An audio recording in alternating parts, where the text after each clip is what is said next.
Já ele vai atrasar um pouco porque ele foi tomar a segunda dose hoje. Ele pediu para avisar. Ah, beleza. Beleza? Tranquilo. Bom, gente, a unidade de hoje, né, a expansão da economia cafeeira e inícios da industrialização, né? Bom, primeiro que de industrialização falam poucos os textos falam muito pouco, né? A gente pode discutir um pouco melhor isso na próxima aula. O conjunto desses textos, tá, ele dialoga muito com a seção anterior, tá? Tanto que tem textos que poderiam ser realocados facilmente de uma sessão para outra, porém, esses da aula de hoje, né, eles têm uma certa unidade porque os textos foram produzidos basicamente ao mesmo tempo e, digamos, sobre a mesma preocupação teórica, tá certo? Então, o João Manuel Cardoso de Mello, o Wilson Cano e o Sérgio Silva, tá? Embora o Sérgio Silva tenha feito a tese dele na França, eles estavam discutindo as mesmas questões, tá certo? E depois o Sérgio Silva foi dar aula na Unicamp, onde João Manuel e Wilson Cano trabalhavam, né? O Wilson Cano se aposentou, o João Manuel também. Mas todos esses três autores, tá? Eles partiram de uma questão que é a questão justamente da formação do capitalismo no Brasil, tá? É uma questão muito importante, na verdade, todo esse debate sobre a transição da mão de obra escrava para a mão de obra livre, o debate sobre a importância das ferrovias para o capitalismo, todas essas questões, elas se tornaram importantes porque esses autores lançaram, tá, essa pergunta fundamental, que é se interrogar sobre a formação do capitalismo no Brasil. Tá? Então, por exemplo, o texto do Sérgio Silva, ele cita um historiador que tem uma obra em 10 volumes sobre a expansão do café no Brasil, que é o Afonso Toné, tá? Um importante historiador, professor do Sérgio Buarque de Holanda. O Toné, ele escreveu 10 volumes, tá, sobre a história do café no Brasil, sem se perguntar, tá, sem se preocupar com a questão da formação do capitalismo no Brasil. Tá? Então, essa questão ela realmente é inaugurada com esses autores. E mesmo o texto da Maria Lúcia Lamounier, que critica essa assimilação entre ferrovias e capitalismo, entre ferrovias e trabalho escravo, ela está criticando justamente uma forma de interpretar esses problemas a partir, tá, da questão levantada pelo João Manuel e pelos outros autores. Tá? Essa questão da formação do capitalismo no Brasil, ela também está ligada a uma crítica ao Celso Furtado, a uma crítica à CEPAL, que observa as transformações, né, na economia brasileira ao longo do século XIX, ao longo do século XX, de uma forma, digamos, formal, tá? De uma maneira, digamos, formal, sem observar que a transformação de fundo não acontece na modificação da dependência externa, tá? Porque a economia cafeira ela continua sendo uma economia agroexportadora voltada para o mercado externo. Tá? É isso que o Celso Furtado coloca. Mas o que o João Manuel e esses autores vão colocar é que, a despeito da economia brasileira continuar sendo uma economia primária exportadora, as relações sociais de produção dentro dessa economia se transformaram. E essas transformações nas relações sociais de produção, que é justamente a passagem para o trabalho assalariado, para o trabalho livre, modifica qualitativamente a economia e inaugura a formação do capitalismo no Brasil. Uma questão que não está presente no Celso Furtado. O Celso Furtado está preocupado com explicar o subdesenvolvimento, mas ele não se pergunta como se dá a formação do capitalismo no Brasil. Então, num certo sentido, essa interpretação ela é um avanço, tá? frente às proposições do Celso Furtado, tá certo?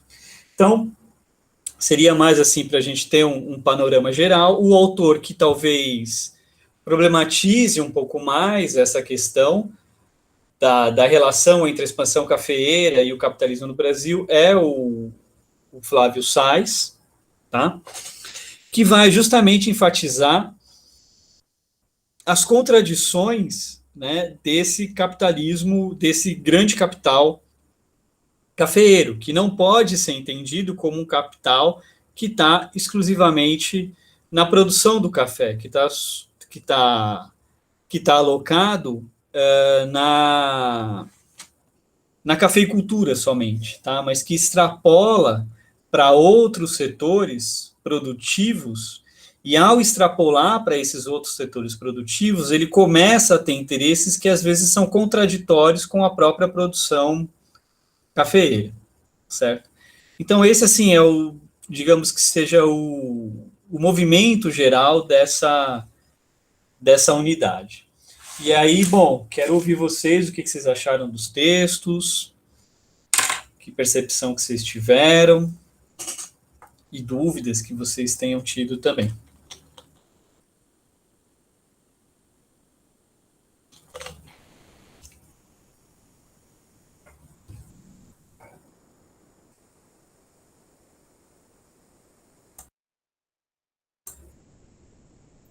Quem quer começar?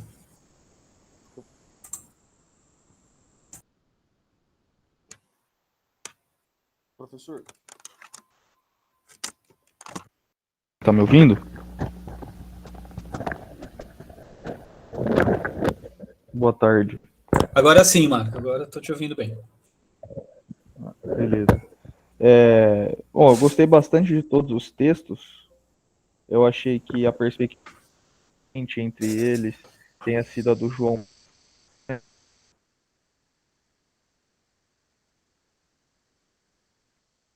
Essa dependência só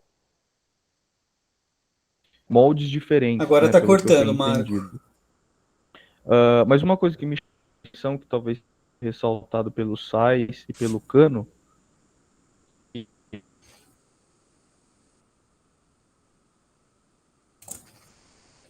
Ô, Marco, tá cortando. Vocês estão conseguindo ouvir ele bem? Não, tá cortando mesmo.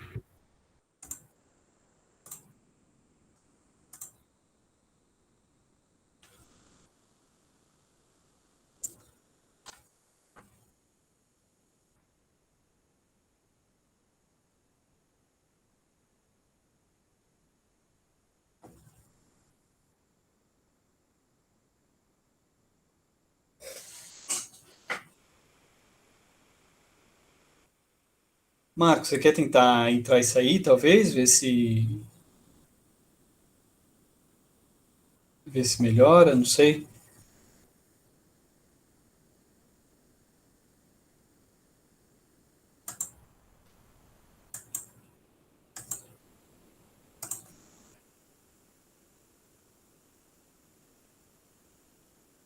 Alguém quer falar aí, gente, enquanto o Marco... Será que ele caiu, professor? Talvez, né? Porque ele não está mais falando. Acho Acho que ele saiu e vai voltar. Beleza. Professor, posso fazer umas pontuações, então? Uhum. Eu fiz uma leitura bem corrida mesmo dos textos, né? Talvez eu não tenha conseguido pegar os pontos principais, né? E como você falou, que o texto do Sérgio Silva foi praticamente o único texto, assim, que eu li só as anotações que já estavam no texto, né? Então, depois eu vou tentar reler para ver se eu consigo pôr no meu trabalho. Mas, enfim, você já falou que a intenção central dos textos, né, é justamente explicar esse processo da transformação do modo de produção colonial para o modo de produção capitalista, né? E cada texto tenta ver mais ou menos isso de uma perspectiva, né? E dentre os fatores fundamentais, assim, que eu saquei, tá a própria questão da mudança institucional, né? Como o processo de dependência E todo aquele movimento que aconteceu no século XIX foi importante para a consolidação do capitalismo, né?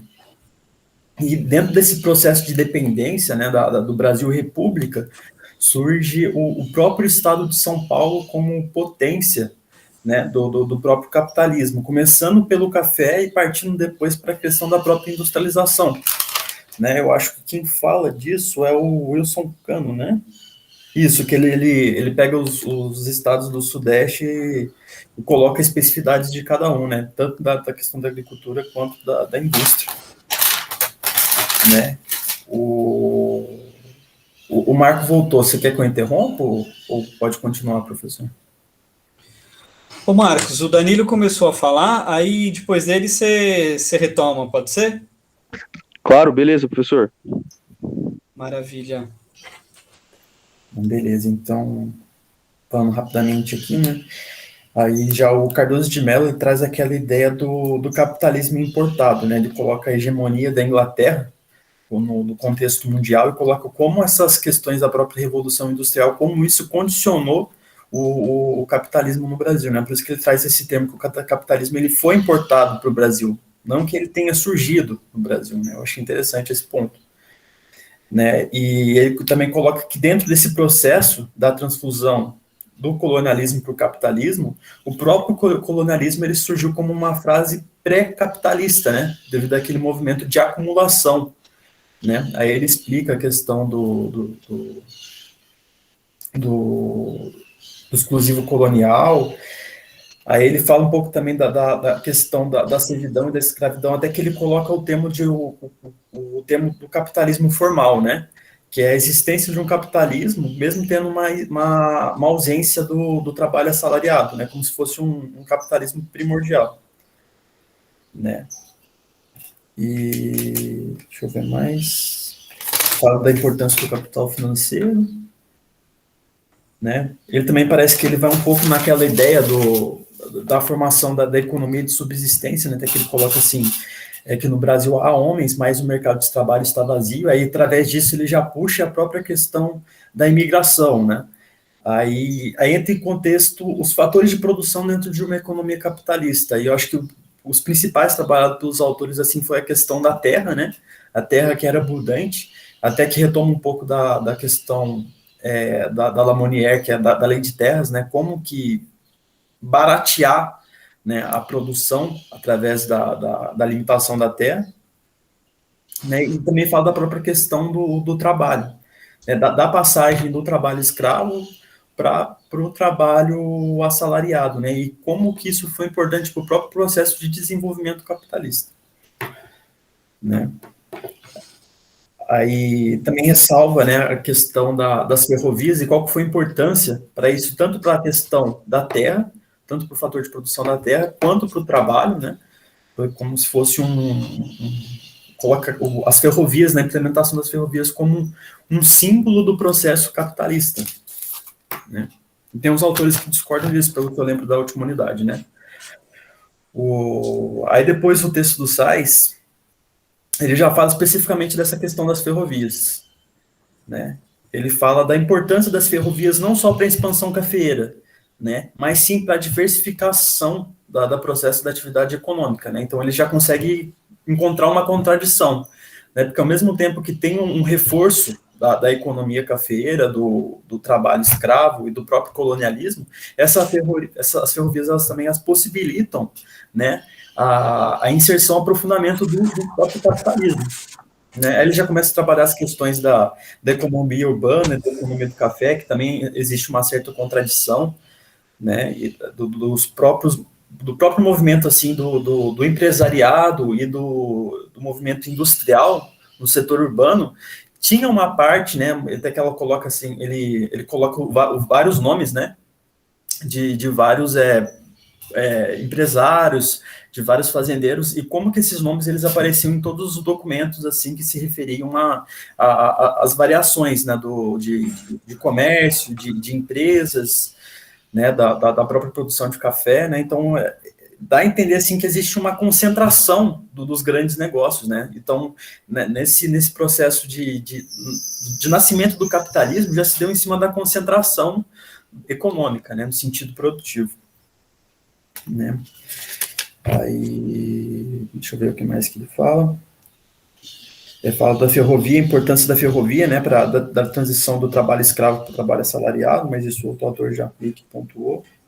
E fala também, que eu achei interessante, que os próprios, os acionistas das ferrovias, eles tinham interesse na própria imigração, né, porque a imigração era lucrativa para eles, porque o movimento de expansão da economia também era um movimento de expansão das ferrovias, né, então eles tinham esse interesse no processo de imigração.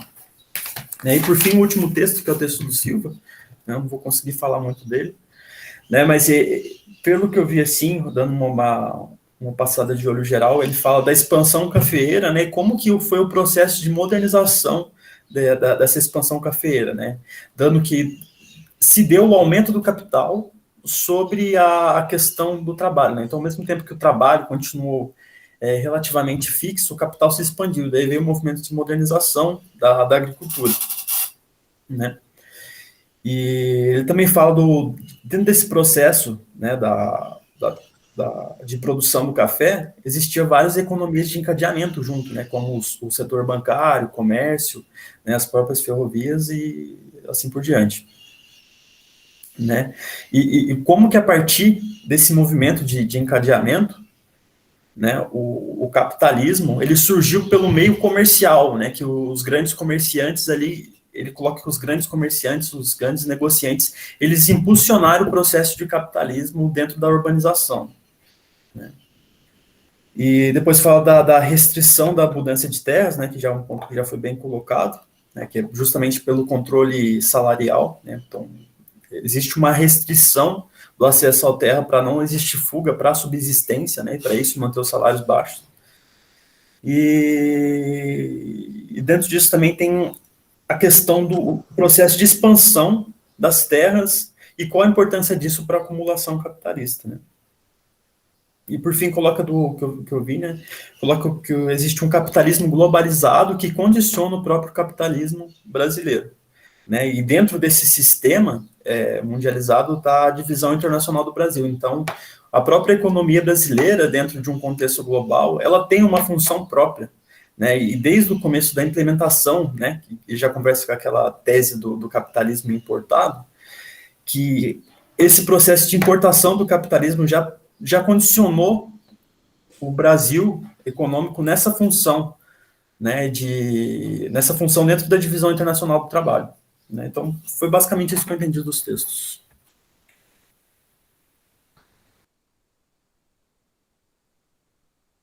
Legal, Danilo. Depois eu comento aí os pontos. Vamos lá, Marco? Legal. Bom, o que eu entendi, professor, que principalmente o texto do Cano e do Sais trata bastante sobre o desenvolvimento capitalista, né, traçando com a relação das ferrovias aqui dentro do Brasil, especificamente, e o do João Manuel traz aí, como o Danilo disse, essa perspectiva um pouco mais globalizada, né. Eu notei alguns termos no texto do João Manuel, que, assim, poderíamos denominar como marxistas, eu não sei se é o caso realmente, mas eu acho que através se ele tiver realmente essa interpretação marxista, que pareceu, pode ter essa interpretação de que há necessidade da fuga de capital, dessa transposição de barreiras que o capital acaba realizando para alcançar novas divisas, né? E o Brasil e a América Latina como um todo teve um papel responsável nisso, principalmente também para a América Latina, não, a América como um todo, né? Principalmente para exportação aí de bens agrícolas, né? O que aí acabou por também, assim, claro que considerando fatores que diferenciam lugares da América, mas segregando de alguma maneira ou fortalecendo o processo de criação diferente de trabalho, né? Mas eu achei interessante essa perspectiva globalizada que ele traz, em que o sistema colonial, ele, na verdade, só mudam os moldes, né? Ele acaba sendo, acaba continuando, só que em moldes diferentes, né? O que eu achei legal foi o do Cano, que ele traz esse desenvolvimento em relação ao Rio de Janeiro, São Paulo, Espírito Santo e Minas, acho que fala um pouco também, e como, quando São Paulo conseguiu resolver o problema da mão de obra, como favoreceu o desenvolvimento da economia muito mais do que das outras regiões, né? Achei isso bem interessante. E o do Sais, acho que deu essa ênfase bastante grande na das ferrovias, né? E também notei também isso que o Danilo disse em relação à concentração de renda, e pareceu que em todos os textos essa tenha sido uma necessidade para o desenvolvimento do capitalismo, né? Essa concentração e essa acumulação de capital precedente e essa concentração de renda para o desenvolvimento através da diversificação de investimentos dos detentores do capital, né?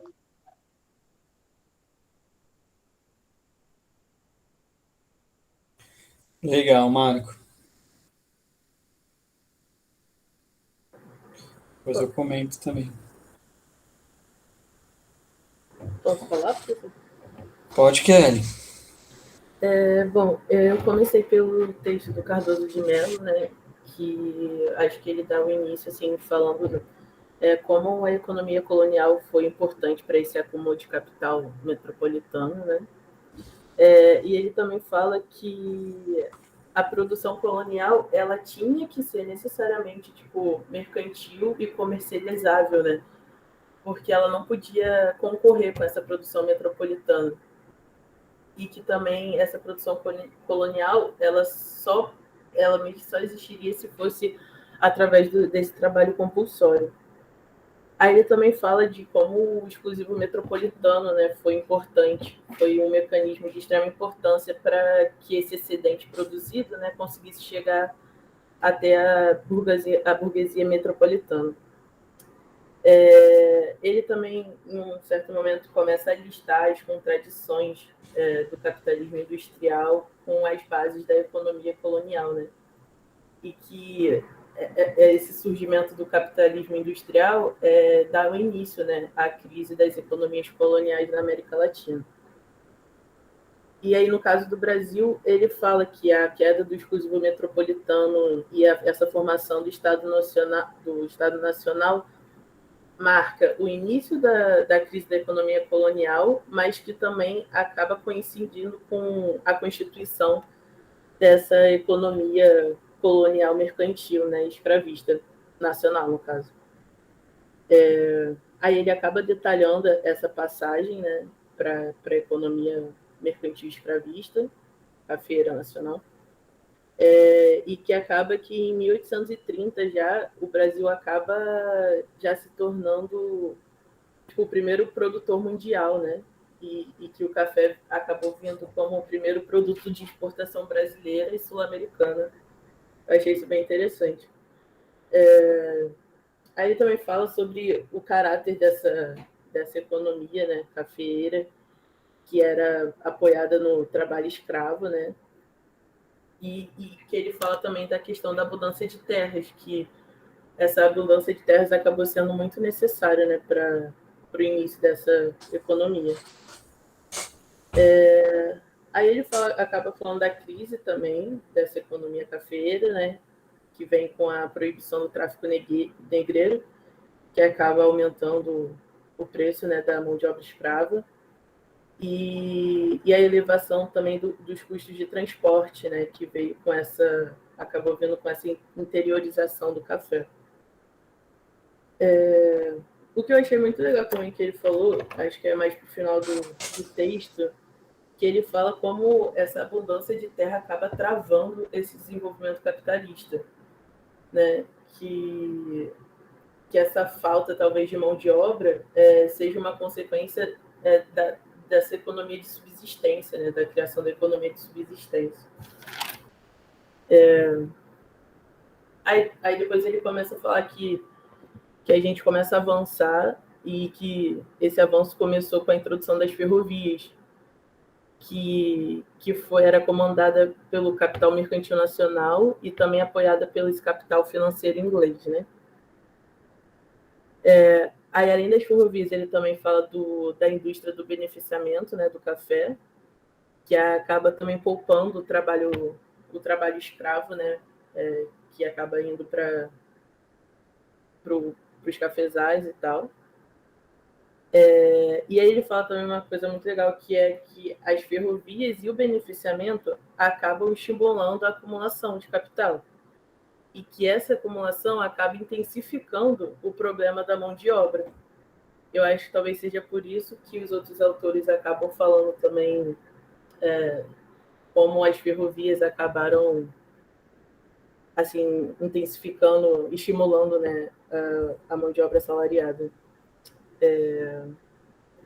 E aí, por fim, ele acaba falando que a solução desse problema, né, foi a política de imigração, que foi financiada pelo Estado Nacional, principalmente pelo Estado de São Paulo, e que até a União acabou subsidiando, né, acho que é 1/3 e tal, assim, para a migração e somente para as plantações de café. E aí termina falando que acabou que o abolicionismo e o imigrantismo acabaram se tornando apenas um movimento, né? Acabaram se tornando um só movimento. Aí o Wilson Cano.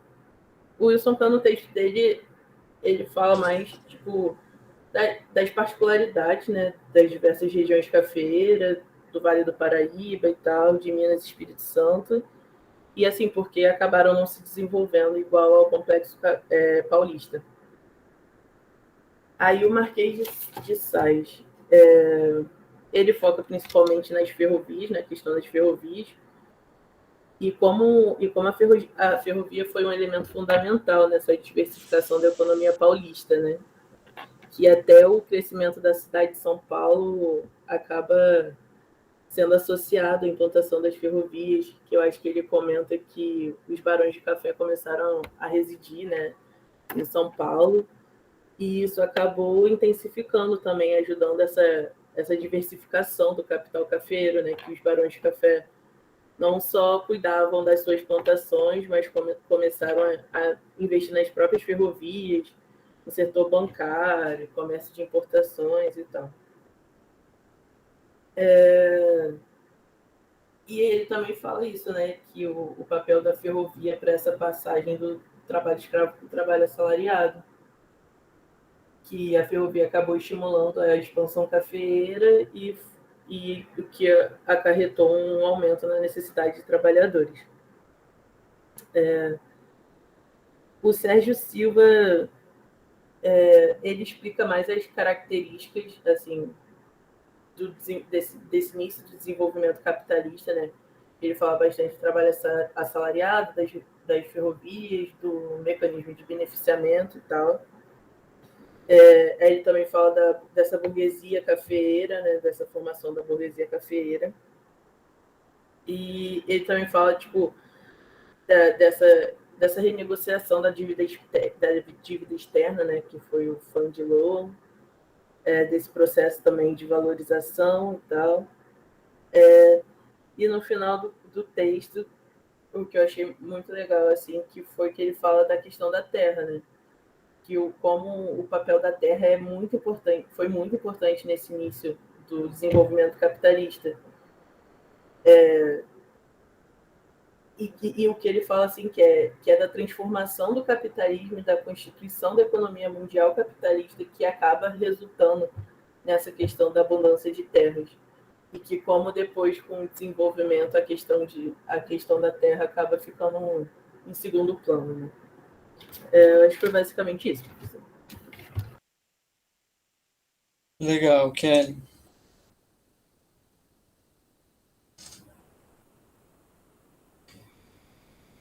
Só terminar de anotar aqui. Quem quer falar em seguida? Posso falar, professor? Pode. Então, bom, é o seguinte, acho que os colegas já falaram muito bem, assim, todas as nuances, né, do texto, e que eu também pensava dessa forma, mas começando aqui pelo Cardoso de Mello, ele tem ele começa fazendo uma crítica, né, implícita aí à perspectiva cepalina, só que ao mesmo tempo ele meio que adentra nessa perspectiva também, porque ele aborda a questão do atraso, do subdesenvolvimento, enfim, entra nessas questões que são da ótica cepalina, apesar de ele deixar bem definido que o pensamento dele não segue meramente essa ordem cronológica, né, que a CEPAL ela meio que faz essa condução com relação ao tempo, ao atraso, né, sendo atribuído ao subdesenvolvimentismo, e ele deixa isso bem definido no texto dele. Ele faz essa crítica, mas ao mesmo tempo ele meio que comunga, né, da ideia da CEPAL. Pelo menos foi o que eu identifiquei a princípio. Então ele coloca toda essa questão do desenvolvimento brasileiro, né, e esse primeiro momento do café, né, da economia do café, ele coloca uma inserção no parâmetro latino-americano em que se vê, né, essa questão dentro da globalização e daquela ordem, né, que os cepalinos também abordam. E aí ele vai falar questões aqui muito importantes com relação à formação da produção capitalista, né, a questão do colonialismo também. E aí ele vai falar sobre essa questão das condicionantes, né, que o Brasil ficou condicionado a essa questão de ser agroexportador e questões imbricadas à relação de trabalho. Aí ele fala sobre todas essas questões que, ao mesmo tempo, ele vai ligando, né, ao que acontece no subcontinente latino-americano, porque ele enxerga isso como uma ordem, né, uma perspectiva em larga escala, não só um movimento aqui endógeno, mas que acontece, né, como uma questão capitalista, né, ou seja, existe uma coisa que emana sobre isso. Então ele aborda sobre esses pontos e aí ele começa a deixar explícito, né, toda essa questão. E aí ele vai abordando as questões das falhas, né, e do processo, crise mercantil, escravista, e enfim, todos esses aspectos que tem, mas levando em consideração sempre essa questão, né, da economia, de uma economia, né, aqui no Brasil, que estava dentro dessa perspectiva globalizante a nível mundial, no caso. O Wilson Cano, ele fala no texto dele, ele fala também sobre essa questão do desenvolvimento, né, da economia cafeeira, só que aí ele esquematiza, né, por questões dos 4 estados que seriam, naquele período, os maiores produtores de café. E aí ele vai elencando pontos que são, assim, muito importantes. No caso, ele vai citar o Rio de Janeiro como o primeiro ponto, né, a primeira parada da Rota do Café, né, e aí ele vai falar que o Rio de Janeiro teve as condicionantes para ser, né, o que São Paulo foi, algumas condicionantes, né, a questão da urbanização, da centralidade de ser a capital, e ter ali já algumas condições pré-definidas para se ter essas condições, e foi inclusive onde começou toda essa questão do café, que é lá no Vale do Paraíba, né? Uhum. E aí ele vai falar sobre essas condicionantes, mas que teve alguns problemas, e principalmente, sobretudo, o que ele elenca é justamente essa questão da mão de obra, né? Que, por conta da questão do baixo nível salarial, foi complicado para comportar no Rio de Janeiro o aumento dos custos, né, da mão de obra escrava. Então, ele elenca isso como um ponto principal pelo qual o Rio não conseguiu, né, de certa forma, manter esse nível de desenvolvimento. Era o segundo maior contingente de escravos, né, que havia nessa produção cafeeira. A primeira era justamente Minas Gerais, e ele fala que mesmo com esse contingente todo, não conseguiu, né, se manter uma produção tão forte nesse sentido. Ensaiou-se uma questão industrial logo em seguida, mas que também não conseguiu ter força para se manter. No Espírito Santo, ele fala que lá no Espírito Santo tinha um problema populacional, a princípio, né, lá não tinha uma população tão grande como no Rio de Janeiro, mas que, por conta da questão da província e de ter muitas terras e o governo consegue ceder nessas terras para a produção cafeeira, e aí tem-se uma condição aí para poder ter uma população que desse também condições para ser, né, se ter essa consolidação do café lá no Espírito Santo. Mas continuou com outros problemas com relação a essa população, a mão de obra e tudo mais.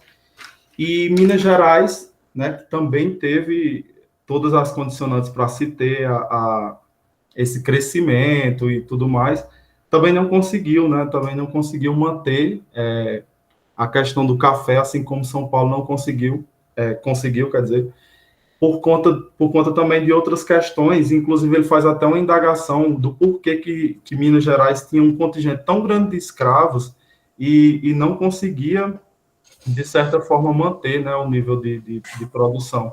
Ele faz esse questionamento aí, eu acho que é num dos últimos parágrafos que ele fala sobre Minas, e aí ele chega a São Paulo, né, e aí lá em São Paulo ele encontra, talvez, né, essa motivação, que aí nos outros textos, eu acho que tem um link, né, nos outros textos de São Paulo, acho que todos os textos eles chegam em São Paulo de alguma forma, né, porque você tem aí Rio de Janeiro, era para ser, não foi, Espírito Santo era para ser, não foi, Minas Gerais era para ser e não foi, né, mas São Paulo foi. Então, assim, eu acho que tem alguma coisa em São Paulo que acaba, né, levando a ser o âmago, o centro das atenções dessa análise, né? Porque São Paulo conseguiu manter-se como potência, né, do café, da economia cafeira. E Minas Gerais não conseguiu, apesar de ter um contingente muito grande, que depois migrou para a indústria, né? Inclusive, Minas conseguiu ter uma indústria muito maior do que a de São Paulo no mesmo período, né? Mas também não conseguiu se manter, dada a quantidade de pessoas vivendo ali no setor rural também. Ele fala também da questão de Belo Horizonte, né? Que Belo Horizonte foi criada naquele período e tudo, mas que não conseguiu também manter esse nível de urbanização que o Rio de Janeiro não tinha. Sim, ele aponta até uma questão também de Minas, o fato de depender justamente do Rio de Janeiro, da rota do Rio de Janeiro, né? Por ser um estado que estava no interior do Brasil, né? E aí ele aponta esse aspecto também. Mas, enfim, em todos eles ele enxerga, né, algumas questões ali que acabou asfixiando, né, a economia cafeira e que em São Paulo não teve. E o que ele aponta em São Paulo é justamente, além de lógico, a questão topográfica, né, porque São Paulo tinha melhores condições para o plantio do café do que os outros 3 estados. Também teve a questão do aumento do trabalho assalariado lá na região paulista, né? E isso foi uma coisa que talvez tenha ajudado a dinamizar o processo de São Paulo, esse desenvolvimento que aconteceu lá em São Paulo. Pelo menos foi o que eu entendi lá lendo o Wilson Cano, né? Aí você tem o Sais, né, que fala sobre... A gente vou falar primeiro do Silva, porque senão eu vou esquecer, que eu vou perder a cronologia. Então, a parte do Silva, ele fala sobre a questão de todo o desenvolvimento brasileiro, né? E aí, nessa parte que eu acho que tem um link justamente com o texto anterior, que é do Wilson Cano, né? Porque, assim, quando ele chega nesse ponto, São Paulo conseguiu, né, de uma certa forma, dinamizar e se manter o nível de produção e se consagrou como o estado que tinha a economia cafeeira e, posteriormente, foi capaz de fazer, né, uma indústria, de criar uma indústria. Então, assim, tem uma coisa, essa coisa que chega a São Paulo, né, essa peculiaridade, eu acho que seria justamente esse trabalho assalariado, e aí o Silva vai falar sobre isso também, né, que ele fala que essa questão do salário, né, ele é bem enfático, que ele fala assim, que não seria possível esse desenvolvimento, né, esse crescimento que aconteceu em São Paulo, essa manutenção dessa economia cafeeira, se não fosse justamente o trabalho assalariado. E ele fala isso, mas abre margem para um outro questionamento, né, porque como foi que em São Paulo teve essa questão do trabalho assalariado e nas outras regiões não, né? E E qual o motivo disso? Então, assim, você basta pensar que São Paulo foi a região que concentrou o número de imigrantes, né? Esses imigrantes, quando vieram para cá, eles tinham uma pré-condição para estar e eles viviam já, de uma certa forma, num regime que a escravidão já havia sido abolida, né? Então, quando eles vieram aqui para o Brasil, especificamente para São Paulo, e aí essa parte aí também faz um link com o texto da unidade passada, que é falando sobre os imigrantes, se eu não me engano, é da Verena, eu acho que ela fala justamente sobre isso. Ela vai falar sobre o holandês, que teve todo aquele imbróglio lá né, com as revoltas e tudo mais, e isso tudo faz um link, porque, assim, com esse contingente de imigrante, somado às condições de tempo, né, então, assim, você tinha ali em São Paulo a tempestade perfeita para se ter não só o trabalho assalariado, mas o trabalho assalariado e as condições de se manter o café, né?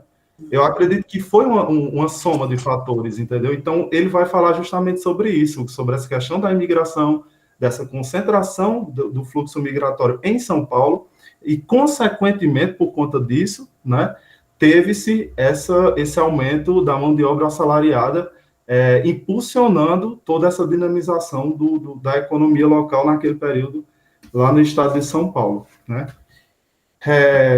Sobre o sais, ele fala sobre a questão das ferrovias, né, como o principal componente catalisador e logístico do Brasil, né, de certa forma, no período para a economia cafeeira. E ele fala muito sobre essa questão de como foi esse processo logístico, da inserção do capital inglês, né, de como foi a participação europeia em todo esse processo, e como foi como isso foi importante para o desenvolvimento de toda aquela região, na questão da interligação, né, e da interiorização da produção, né, e do escoamento. Sobretudo, tem uma parte que ele fala no texto da questão da ferrovia, como se fosse um motivo, assim, ou um item, né, que impulsionou toda a questão da abolição, e, enfim, da ascensão do trabalho livre e tudo mais, que já é um contraponto também a um outro texto, acho que era da Lamonier, e que ela fala que não foi bem assim, né? Ela fala que, na verdade,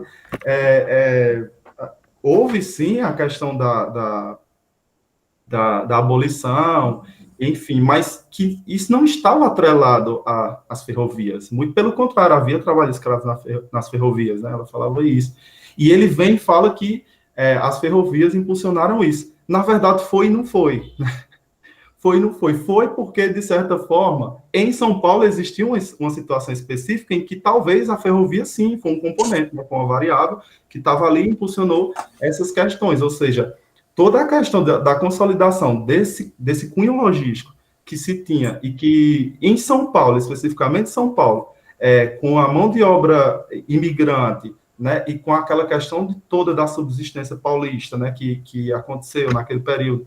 Então, todos esses componentes formam uma gama de coisas que talvez propiciaram, sim, né, a questão do trabalho livre. Mas não foi, isso não foi geral, né? Isso não teve peso geral, não teve no Rio de Janeiro, não teve em Minas Gerais, não teve no Espírito Santo, ou seja, foi em São Paulo. Então, talvez em São Paulo, a ferrovia trouxe, né, essa questão da mão de obra livre, mas nos outros estados não, por isso que eu disse sim e não, né? Então, assim, há uma discussão entre os autores, eu vejo isso, né, da unidade passada e esse, nesse sentido, né, e, de certa forma, ninguém está errado, né, acho que depende da ótica, né, depende do que você está avaliando ali. Se você avaliar São Paulo, talvez o SAIS esteja certo, e se você avaliar numa perspectiva geral, não, porque aí a Lamonier ela vai trazer outras questões, né? Ela vai falar do ponto de vista das ferrovias no Brasil como um todo, então é diferente. Bom, eu acho que é isso. Eu não sei se deu para entender.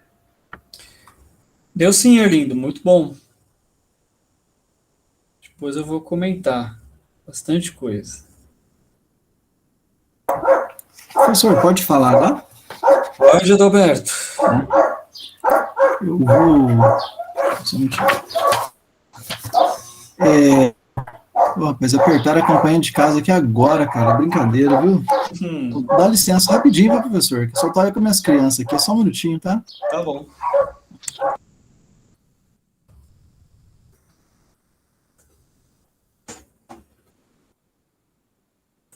Professor, antes que o Dalberto volte rapidinho, só queria fazer um comentário que eu acabei esquecendo.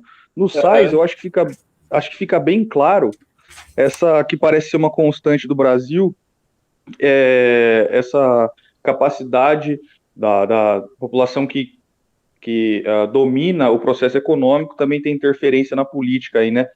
Porque quando há choques aí em relações a políticas monetárias e cambiais para a indústria e para a atividade cafeeira, a atividade industrial que estava em crescente, tinha investimentos de pessoas que tinham essa acumulação capitalista, tendeu a se beneficiar da nova política monetária e cambial, né? Acho que o SAIS deixa claro isso.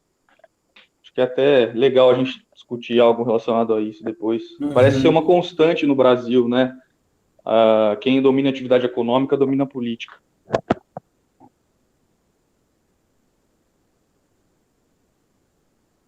Legal, Marco. Professor, eu voltei, que o senhor desculpa aí. Não, tranquilo. Perdão. Meu irmão tem que fazer, cara, ficar andando na minha casa, enchendo o saco.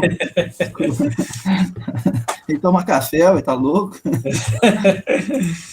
Professor, eu vou começar pelo Cardoso, tá? No texto dele, ele faz diversos questionamentos e logo depois ele faz as explanações dele, né? Algumas coisas, eu fiz algumas notações aqui, fui riscando que os colegas já foram falando, e tem algumas outras que os colegas às vezes não falou, e aí eu vou falar. Ele faz um questionamento sobre se realmente há uma diferença entre a economia primária exportadora e a economia, e o colonial, né? E fala que uma vez que a produção se destina aos países industrializados, sendo coordenada ao centro. Aí tem uma passagem que eu anotei aqui, que ele fala da Stations, né, de Weber, que ele fala que é a exploração com trabalho obrigatório que produz especialmente para o mercado.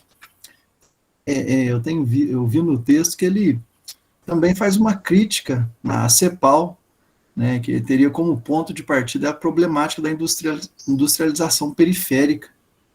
E uma coisa que eu achei também que ele foi bem incisivo, tem uma parte do ele fala da revolução industrial, né, que ele fala que isso foi no, ele deu exemplo, né, citou uma parte lá do que aconteceu na Índia, que a revolução industrial com sua fome de mercados, né, que ela promoveu as economias pré-capitalistas milenares, né, e aí fala que o vapor e a ciência britânica destruiu, né, na Índia a união entre a agricultura e a indústria artesanal. Eu achei muito interessante, isso eu anotei aqui, para depois se o professor puder explanar um pouco sobre isso. Tem algumas coisas que ele fala que a dependência, né, a problemática da dependência externa, né, o elemento principal para pensar a industrialização periférica. Ele falou, uma outra parte que ele também fala, né, que ele fala que o problema que nessa tese do capitalismo deu a entender que a transição de uma economia exportadora capitalista, na qual se constituem especialistas como o trabalho. Isso eu não entendi muito bem, se depois o professor também puder explanar. Repete aí para mim, Alberto, cortou. Só um minutinho, estou lendo aqui. Fala assim que o problema que se coloca a transição de uma economia exportadora capitalista, na qual já se constitui força capitalista, como trabalho assalariado, mas ainda não se desenvolveu um setor tipicamente capitalista de bens de produção. Tá. Tá? E deixa eu ver mais aqui que eu notei. Dele as outras coisas eu risquei porque os colegas já falaram, né? Agora o Sérgio Silva, aqui no terceiro capítulo dele, ele fala que o se torna o centro motor do desenvolvimento capitalista do Brasil. Ele fala também dessa questão do deslocamento geográfico das plantações, né, que é o Rio, São Paulo, né, fala da questão do Vale do Paraíba, fala o trabalho assalariado, a produção do café, conhece a mecanização, fala da questão das estradas de ferro. Por curiosidade, eu estava estudo aí sobre a questão das estradas de ferro no Brasil em comparação aos Estados Unidos, aí e o texto também está falando bastante disso, os textos, né? Financiamento, de novo, o café que se tornou o centro motor do desenvolvimento capitalista. Já no quarto capítulo, né, ele começa já a falar do início da indústria, né, a origem das indústrias, né, no Brasil, fala de grandes, da formação já das grandes empresas, né, que elas estão constituindo uma base, né, da indústria nacional. O que mais que tem aqui? Também fala, né, que já também nesse período começa, né, a burguesia industrial, né, já grande parte dos recursos aí do país fica restrito a poucas pessoas, né. E aí do Cano e do Sais também os colegas falaram bastante coisa, aí é a questão do desenvolvimento, fala dos estados também, essa alternância, né, até chegar em São Paulo começar a se despontar, né, do Sais, a questão da ferrovia, fala muito sobre isso, a importância na distribuição da produção. Então, eu fiz várias anotações aqui, coisa o pessoal já falou, então acho que eu não convém repetir. Isso aí. Beleza, Adalberto.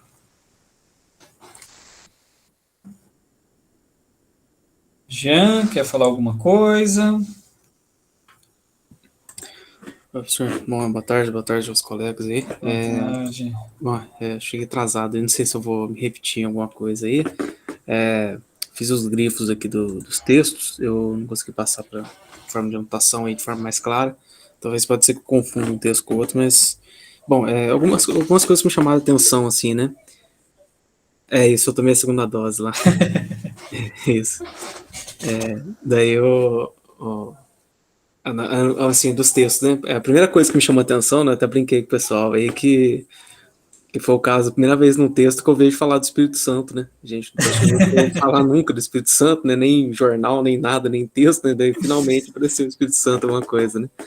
Mas assim, a primeira coisa que chama a atenção é o próprio Wilson Cano, né? A gente ouve falar muito dele, pelo menos em história, mas é daqueles autores consagrados que tinha algumas pessoas que não brincavam, né? Às vezes é aquele autor que a gente cita e nunca lê, né?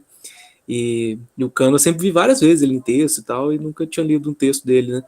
E, enfim, achei bem legal a escrita dele, é um texto bem claro, né, nas ideias e tal, achei bem bacana. Eu queria o ponto que eu destaquei mais, assim, né, foi muito Minas, e principalmente a questão do regime de parceria, né, como é que isso, assim, é algo que até nos livros, assim, de história regional, a gente percebe muito, né, eu conheço alguns livros de história, sim, esses promovidos por município, né, e tal, que tentam destacar bem isso, né, o povoamento do sul de Minas, assim, destacando muito esse aspecto, né, que o grande fazendeiro e tal, meio que dividia a terra lá com o pequeno um produtor menor, né, que trabalhava tantas horas para ele e em determinado período passava a se dedicar ao trabalho próprio, né, da lavourinha que ele tinha ali, né. Então, esse regime é algo que me chama bem a atenção, né, por já ter visto, inclusive, em outros aspectos, assim. Um ponto geral, né, até devia ter falado isso antes, mas um ponto geral que eu achei que é bem interessante, que de certa forma, um alerta, né, que, assim, essa é um esquema que a gente costuma ver de maneira muito dada, né, em materiais didáticos, canais de YouTube, essas coisas aí, divulgação, né, como algo muito pronto, né, que o café que se desenvolveu, ele foi desenvolver a indústria depois, né, tá colado, né, tá fixado um no outro, né, então essa industrialização ali pré-1930 ali e tal, tá muito ligado ao café e tal, então acho que os textos, eles pulsam um negócio interessante, a reflexão para pensar que não era tão dado, né, isso. Tem nuances e tal, né, o pessoal já expôs muito bem essas questões, né.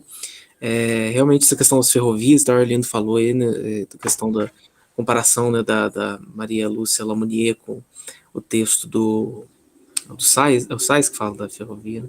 É do Sais, né, então é interessante pegar esse aspecto, né. Sobre ferrovia é interessante, porque eu li, né, e eu lembrei de um texto, né, eu não lembro qual das obras do Hobsbawm, né, se é uma das eras lá, que ele vai falar da questão das ferrovias, né?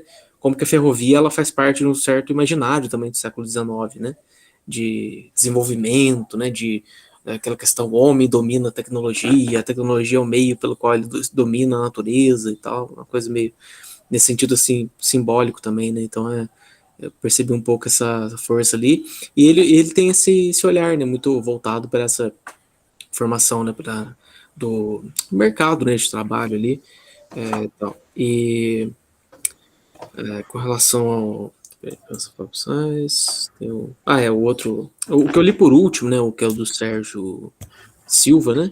Ele, não sei se foi o que eu li por último, assim, mas eu fiquei com a impressão, assim, que não que ele repete, né, mas assim, ele pareceu uma síntese boa de muitas das considerações que os outros autores fizeram.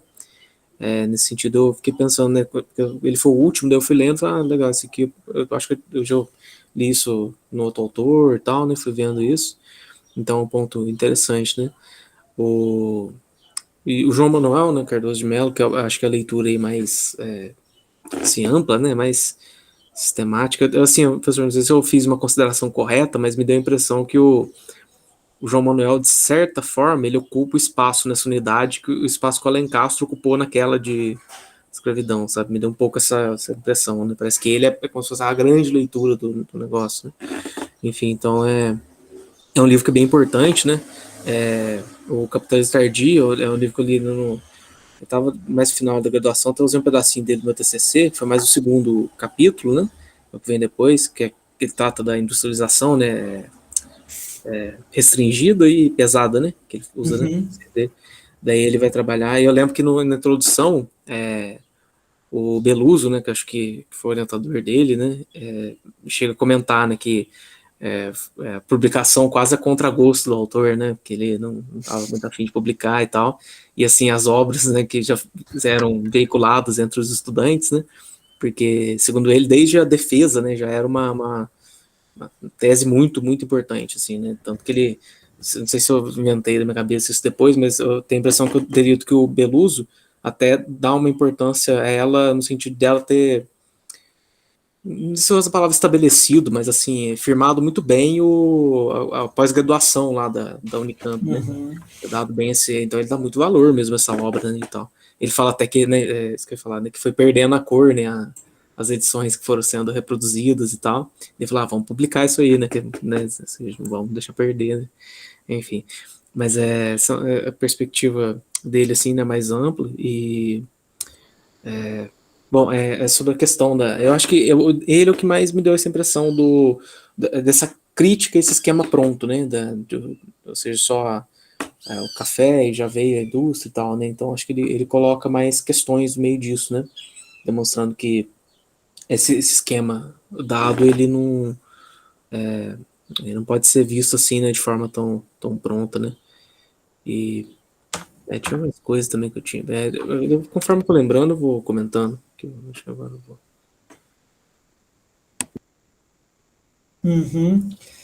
Beleza, Jean. Valeu.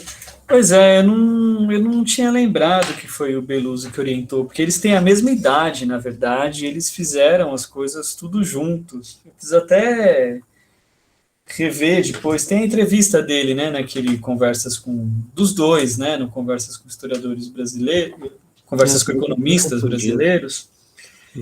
Eles explicam isso, mas sem dúvida, o Instituto de Economia e a pós-graduação do Instituto de Economia, ele se formou muito em função dos trabalhos do João Manuel, do Wilson Cano e do Beluso, tá? O Beluso tem uma tese sobre valor e capital, uma leitura do Ricardo e etc.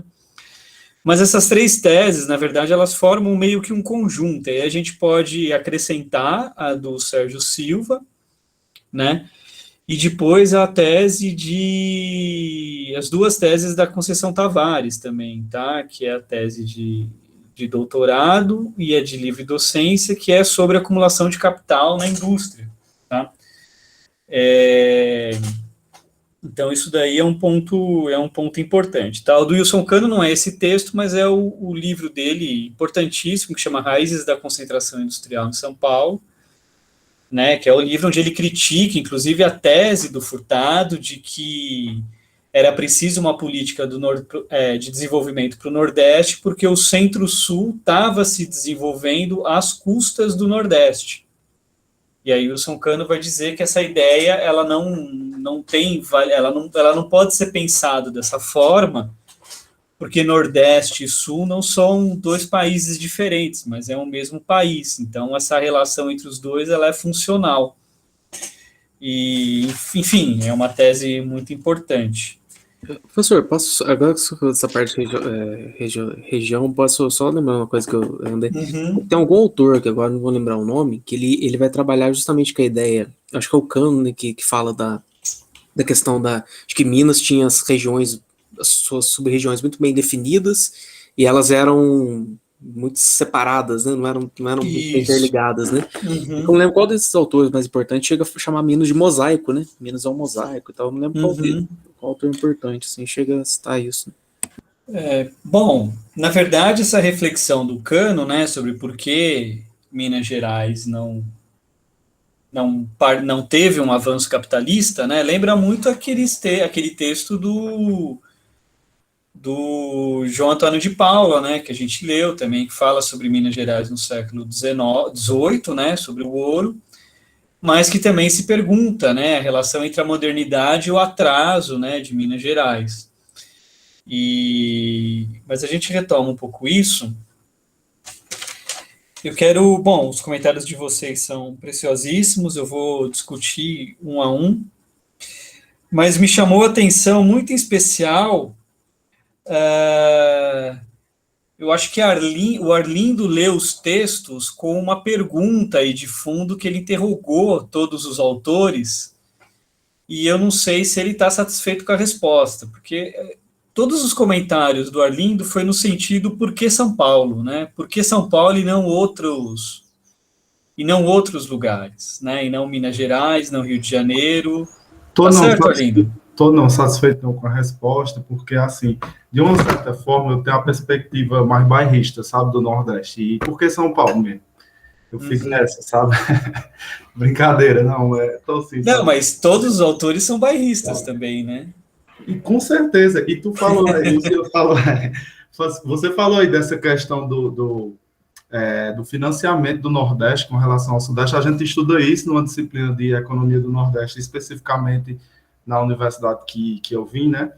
E trabalha realmente essa perspectiva, né, de que o Nordeste, por ser o primeiro ciclo, né, começou a financiar, entre aspas, né, o Sudeste e todas as questões que aconteceram lá. Mas existe um caso a se pensar sobre São Paulo, que, assim, o Estado ele foi muito decisivo na questão dos imigrantes lá, né?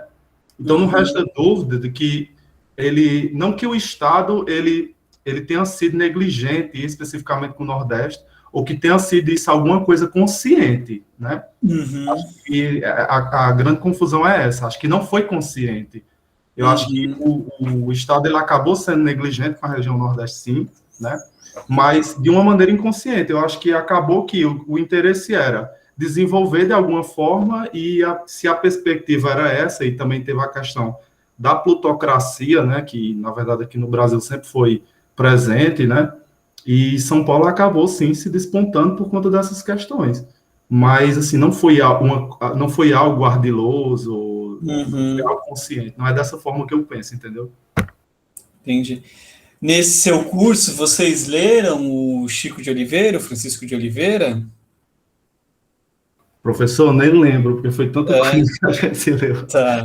É muita coisa, mas assim, é uma disciplina específica só para trabalhar a economia do Nordeste, e a gente trabalha com essa questão mesmo de teve esse financiamento, né, do Nordeste para com o Sudeste, para o desenvolvimento do Sudeste. Porque, o Chico de Oliveira, não sei se vocês sabem, ele foi o vice-superintendente da Sudene, né? Ele foi o segundo homem na direção lá, substituindo o Celso Furtado, quando o Celso Furtado estava em missão, né? E em 64, o Celso Furtado é exilado na primeira lista, lá no ato institucional número 1, e o Chico de Oliveira ele é preso, ele é torturado, sobretudo por causa também do vínculo dele com a Sudene, mas não só.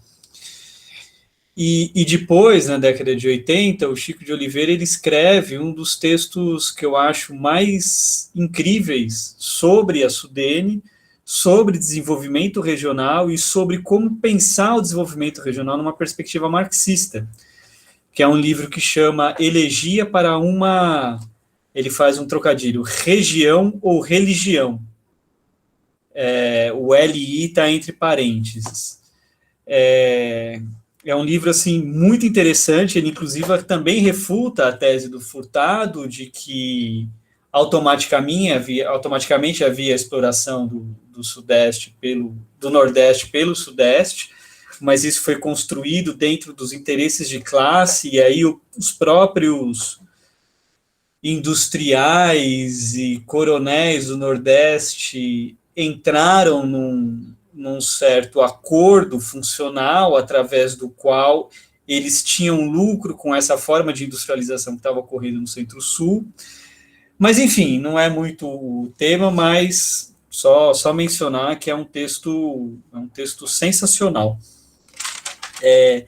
E, Arlindo, deixa eu te falar, eu também sempre tive essa inquietação, né, de por que São Paulo e por que São Paulo, né, porque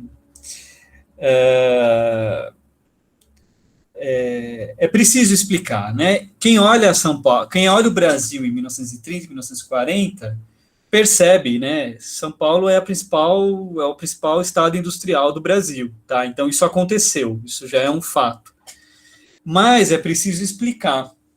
O Wilson Cano, eu acho que quando ele faz esse esforço comparativo, tá? Esse esforço comparativo que ele faz é muito importante, porque ele diz o quê? Olha, todos os autores falam que há uma associação entre expansão cafeeira e capitalismo e indústria, tá?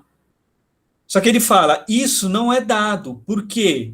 É preciso explicar se teve café no Rio de Janeiro, se teve café em Minas Gerais, se teve café no Espírito Santo, né? E aí, Jean, nenhum texto fala do Espírito Santo específico, porque o Espírito Santo está em todo lugar, né? Ele está aí olhando sobre nós, né? O Espírito Santo da Santíssima Trindade. Roberto Jean, ele foi xenofóbico com o Espírito Santo. Ele estava falando justamente isso, que o Espírito Santo ele não aparece, ele não protagoniza nada, sabe? Eu achei um quê de xenofobia. Mas eu faço um meia-culpa aqui, porque nos meus slides eu tirei completamente o Espírito Santo. É porque o seu também é xenofóbico, professor, infelizmente. Dizer. Pois é, eu vou até editar esse trecho aqui da gravação. Mas a pergunta do Wilson Cano é a seguinte: café, capitalismo e indústria não é uma associação válida se a gente não observar as especificidades das produções cafeeiras no Brasil, né? Então, o Arlindo, ele sugeriu, né, na resposta dele, que leu nos textos de que São Paulo teria, digamos assim, teria um fator, digamos, um trunfo em relação aos outros, que é a topografia e uma excelente produtividade do solo, tá? E isso é um dado, digamos, topográfico, geográfico ou natural. Mas aí o Arlindo falou também, né, que na verdade São Paulo acabou concentrando os imigrantes, né? Então, obviamente, se ele concentrou os imigrantes, a transição para o trabalho livre vai ser feita em São Paulo, e a transição para o trabalho livre significa resolver o problema da mão de obra, né? Mas aí a gente tem que pensar uma coisa anterior, tá? Por que São Paulo concentrou os imigrantes? Porque não foi que os imigrantes chegavam no Brasil e aí se decidia, não, vai mandar tudo para São Paulo, deixa os outros países, deixa os outros estados se ferrarem, né? Na verdade, a grande questão foi que São Paulo atingiu dois elementos que nenhum outro sistema conseguiu.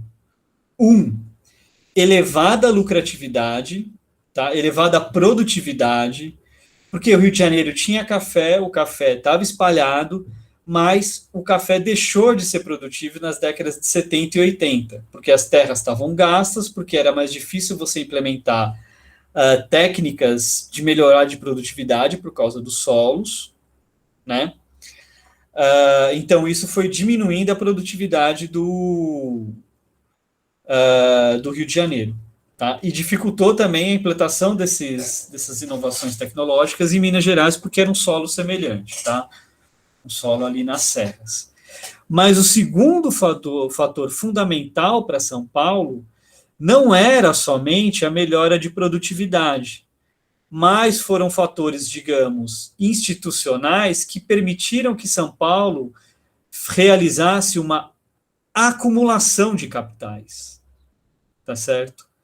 Financiar a imigração era muito caro. Rio de Janeiro não poderia pagar. Minas Gerais também não, tá?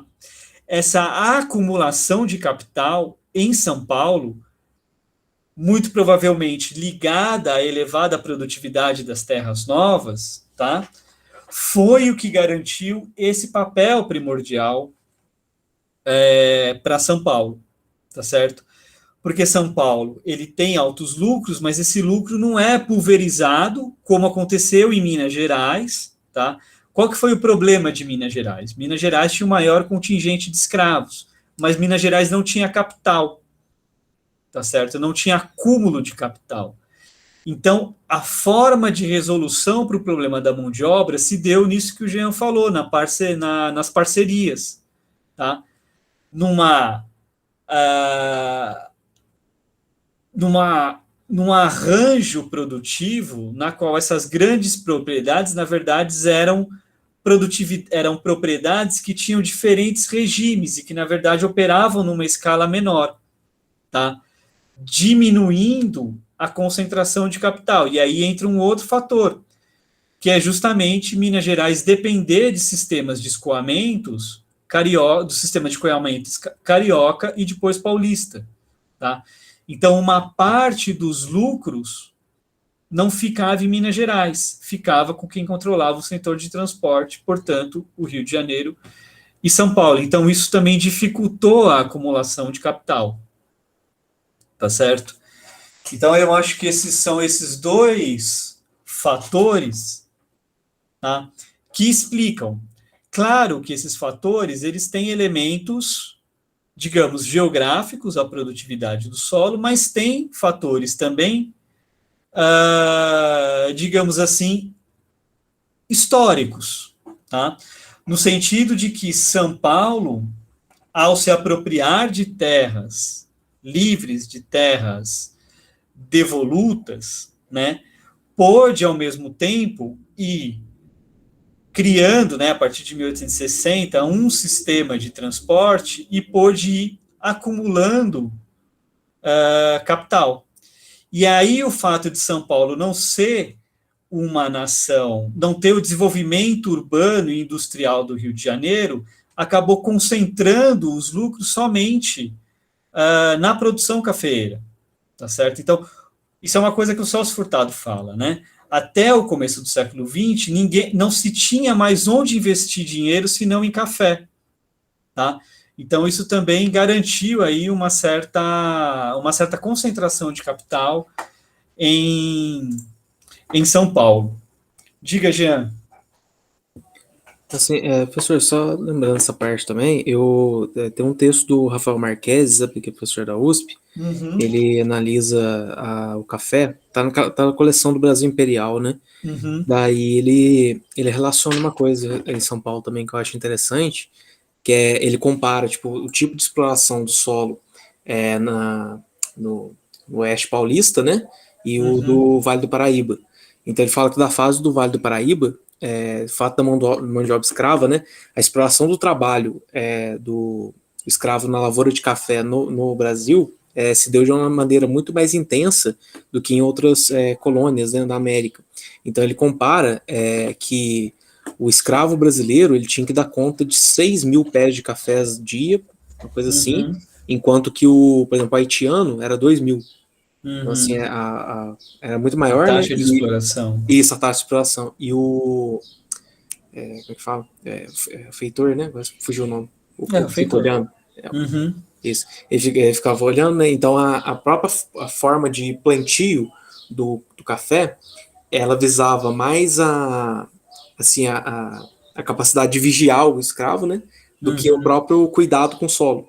Então, assim, ele fala que a plantação se dava de maneira mais vertical, né, então isso deteriorava o solo de maneira mais rápida, enquanto que no Oeste Paulista já era em curva de nível, né, já se deu de maneira mais horizontal, então aí o solo foi mais preservado, né, então ele faz essa comparação também. Achei interessante mencionar isso. Sim, sim. Não, ele tem textos muito... Eu fui aluno do Marquese, assim, foi um dos melhores professores que eu tive, eu gosto muito dos textos dele. Ele tem uns textos, ele tem um texto, inclusive, que ele analisa a própria arquitetura das fazendas de café no Oeste Paulista e justamente como a própria arquitetura já tinha o escritório do dono da fazenda, ele dá a vista do escritório do cara justamente para os terrenos de secagem do café. Então tem essa coisa de uma certa perspectiva de como você administra, você olha, né, a fazenda. Não sei se vocês conhecem, tem uma fazenda bem legal em Três Pontas, a fazenda Pedra Negra, que era uma fazenda de café. Ela ficou um bom tempo aberta para visitação, agora ela é uma fazenda meio hotel-fazenda, então dá para ir almoçar, tomar café. Mas eu cheguei a levar os alunos lá para fazer visitas, e a arquitetura dessa fazenda tem isso, assim, você entra no escritório, você consegue ver toda a parte de beneficiamento do café pela janela ali do escritório, que inclusive é um escritório bem, bem pequeno. E então a gente tem, né, portanto, para explicar essa excepcionalidade de São Paulo, essa questão da acumulação de capital, tá? E é essa acumulação de capital que vai permitir também que os autores falem e enfatizem tanto essa questão do capital cafeiro, do grande capital cafeeiro, tá certo? Ele é tão grande que ele extrapola, a partir de um determinado momento, né, a perspectiva produtiva, a perspectiva da produção de café e vai para outras atividades, né? Depois eu volto um pouco mais nos comentários do Arlindo, né? Mas aí eu já comentar um pouco o texto principal, aí todos vocês acertaram, né? O texto do João Manuel Cardoso de Mello, Capitalismo Tardio, é o grande texto. E acho que foi o Jean que falou, né, que tem a impressão que o Sérgio Silva é uma síntese, né? Na verdade, a gente pode pensar que todos, não digo síntese, mas todos detalham, explicam, explicitam, esmiuçam propostas, proposições que estão no texto do João Manuel, tá? Que realmente é a grande interpretação sobre a formação do capitalismo no Brasil. E aí eu quero chamar a atenção para alguns pontos que vocês levantaram sobre o texto do João Manuel, tá certo? Primeiro deles é essa questão de uma interpretação formalista da CEPAL e a proposta do João Manuel, tá? O João Manuel ele vai falar que a CEPAL e o Celso Furtado, eles não distinguem uma economia primária exportada. Para eles, só existe um tipo de formação pré-industrial na América Latina, que são as economias primárias exportadoras, tá certo?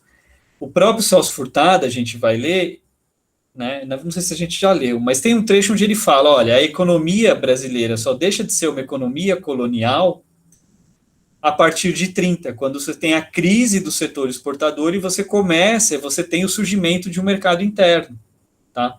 Até 30, a economia ela ainda é uma economia exportadora dependente do mercado externo. Tá? Você só tem uma economia nacional, você só tem uma economia não colonial quando o centro dinâmico dessa economia se desloca para o mercado interno. Tá?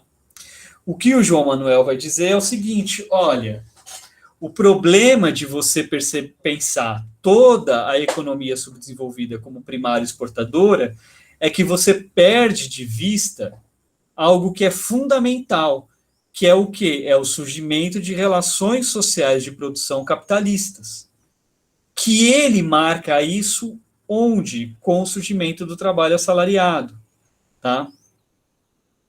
Então, nessa crise, e aí, eu acho que foi o Arlindo que falou, né, que que ele critica a CEPAL, mas ele, ao mesmo tempo, continua dentro do âmbito da CEPAL, porque está preocupado com o subdesenvolvimento e etc. Sim, ele critica essa perspectiva formalista da CEPAL, tá? Mas uma série de problemas que a CEPAL se coloca também são colocados por ele. Por exemplo, as condições para a industrialização, as condições para a superação do subdesenvolvimento, embora em alguns momentos ele coloque isso em outros termos teóricos, tá certo? Muitos de vocês falaram, né, dessa relação da economia colonial, de uma permanência dessa economia, de uma continuidade do sistema colonial, falaram da relação do sistema colonial com a Revolução Industrial, né? E aí eu queria pontuar um pouco isso no seguinte sentido, tá? Qual que é a grande contribuição do João Manuel para estudar a formação do capitalismo no Brasil, tá? A grande contribuição dele é apresentar uma periodização da formação do capitalismo no Brasil, tá certo? Então, só para a gente... Depois eu retomo isso aqui, tá? Mas aqui a gente tem essa periodização dele, né? A gente tem essa economia colonial, que é baseada, né, na qual a escravidão é um elemento fundamental. A relação entre Revolução Industrial e fim da colonização já marca para ele um avanço. Então, a gente não pode dizer que há uma continuidade na economia nacional, na economia colonial. Por quê? É a Revolução Industrial, é o surgimento de forças produtivas capitalistas na Inglaterra, no centro, tá? Que vai, por sua vez, ocasionar o fim do exclusivo colonial em diversas regiões do mundo, tá certo? Independente do nível de forças produtivas, tá? Porém, no Brasil, embora se permaneça a escravidão, tá, enquanto forma de produção predominante, a gente tem uma transformação e uma mudança fundamental, tá? Que é o surgimento de uma economia mercantil. Por que ela é mercantil? Por que ele enfatiza o mercantil?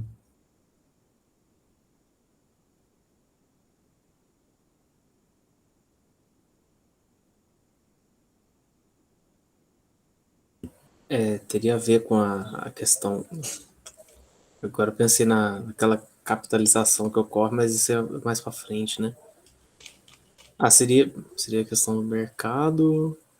Não tem a ver com o exportador, no caso, não é só isso, né? Seria aquela questão da capitalização mesmo? Que Então, ocorre mais adiante? Ela está como mercantil em oposição à capitalista. Isso significa o quê? A acumulação de capital, o lucro e a dinâmica dessa economia não está na esfera da produção, mas está na esfera da circulação, da venda, tá certo? Então, essa economia, o lucro, ela é uma economia predominantemente, ou que depende da acumulação que vem dos lucros do comércio, tá certo? Diferente do capitalismo, onde o lucro vem da exploração do trabalho assalariado. Ok?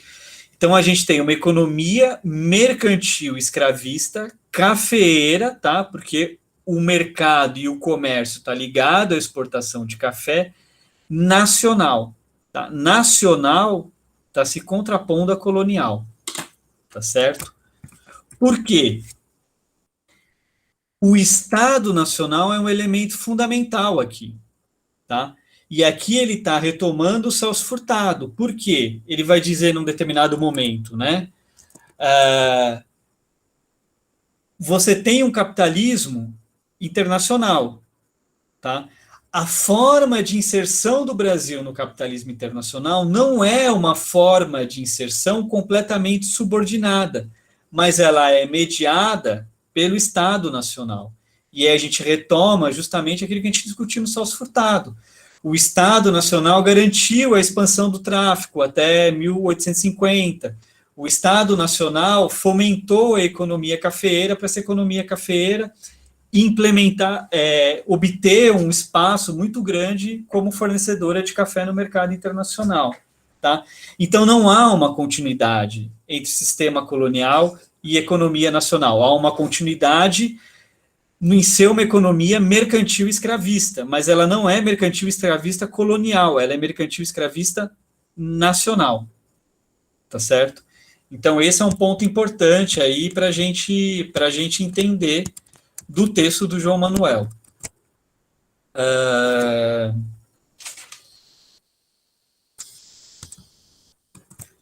Terceiro ponto, né? Essa terceira fase da periodização do João Manuel, ela é muito importante por quê? Tá?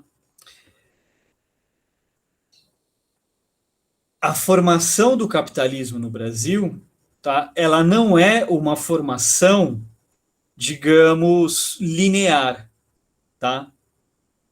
A gente tem uma economia mercantil escravista cafeeira em diversas regiões do Brasil. Tá? Em Minas Gerais, no Rio de Janeiro e em São Paulo. Tá?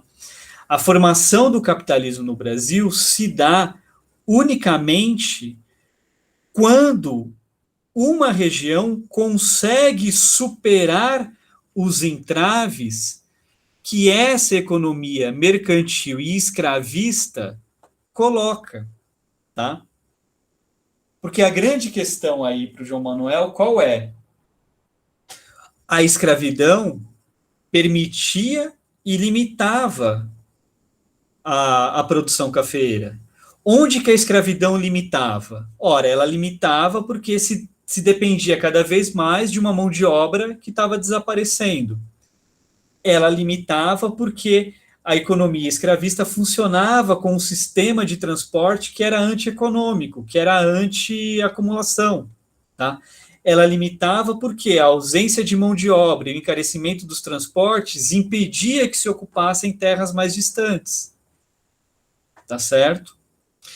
Então, por isso que para o João Manuel, a gente tem um momento fundamental que é a crise, mas não só a crise, é a crise e a superação dessa economia mercantil escravista cafeeira, que ocorre aqui nas décadas de 1870 e 1880. Tá? Se a gente voltar para o texto do Wilson Cano, 1870 é o quê? É a crise da economia carioca. Tá? É a crise do Vale do Paraíba Fluminense. E é justamente o momento em que São Paulo tem uma acumulação de capital suficiente para superar os limites da escravidão. Quais são esses limites e quais são as formas de superação? Primeiro, a implantação de um sistema de transportes não escravista, que são as ferrovias, tá certo? Esse sistema de transporte e aí é um dado muito interessante do texto do Sérgio Silva, né? O transporte por muares era 6 vezes mais caro do que o transporte por ferrovias, né? Isso libera a mão de obra que estava naquele sistema de transporte arcaico para produção, né? E isso, por sua vez, libera novas terras que podem ser ocupadas, tá? Isso garante uma acumulação, e essa acumulação é que vai permitir que São Paulo resolva definitivamente o problema da imigração, tá? Porque se a gente lembrar do texto da Verena e do Michael Hall, todos os diversos regimes de contratação de imigrantes, eles tinham um sentido único, tá certo? O sentido não era agradar o imigrante, não era fixar o imigrante. O sentido geral qual era? Garantir uma alta acumulação de capital e uma alta rentabilidade para o cafeicultor. Em contrapartida, uma exploração ao máximo possível do trabalhador imigrante. Tá? Se tentou diversas formas de exploração, tá? As parcerias, depois os contratos de serviço até o colonato, para conciliar o quê? A rentabilidade das plantações, a rentabilidade da produção cafeeira, com um sistema que mantivesse o trabalhador preso à terra, tá? Então, nessa periodização do João Manuel, é importante a gente olhar justamente essa crise e superação da economia mercantil cafeeira, tá? E aí a gente chega numa outra questão, que é a questão que o Adalberto perguntou, essa questão da... Não havia forças produtivas tipicamente capitalistas, né? E aí a gente tem que pensar uma outra questão geral, tá? Para a gente pensar a formação do capitalismo no Brasil, o que a gente precisa? Primeiro de tudo, saber o que é capitalismo, tá? Isso é fundamental, né? Qual definição de capitalismo esses autores estão usando? Pergunto para vocês.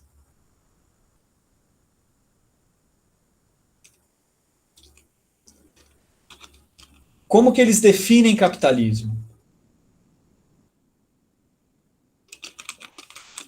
É a definição de capitalismo do Max Weber? É a definição de capitalismo do Zombart? É a definição de capitalismo do Marx? É a definição de capitalismo do Henri Pirenne? Qual que é a definição de capitalismo que eles usam? Ou a que o João Manuel usa, que é o único que discute isso a fundo?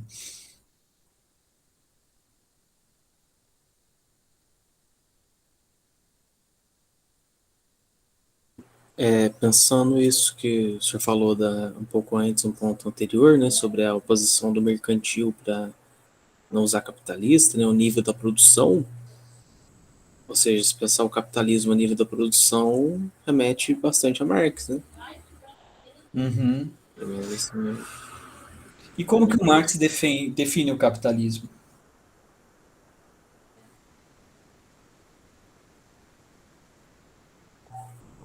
É a expropriação de valor através da efetivação de um poder de uma classe em outra, né? Uhum. Vamos Mas pensar. existe a produção do valor dentro desse sistema, existe a produção do valor.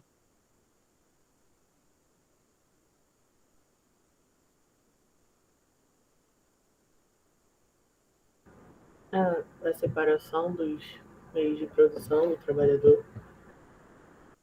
Também. Tudo isso que vocês falaram são componentes da definição de capitalismo do Marx. Mas a gente precisa chegar no ponto mais geral para entender o texto do João Manuel. Talvez o processo de acumulação primitiva, não sei se esse é o ponto. Quais são as duas categorias fundamentais para o Marx analisar qualquer sistema econômico?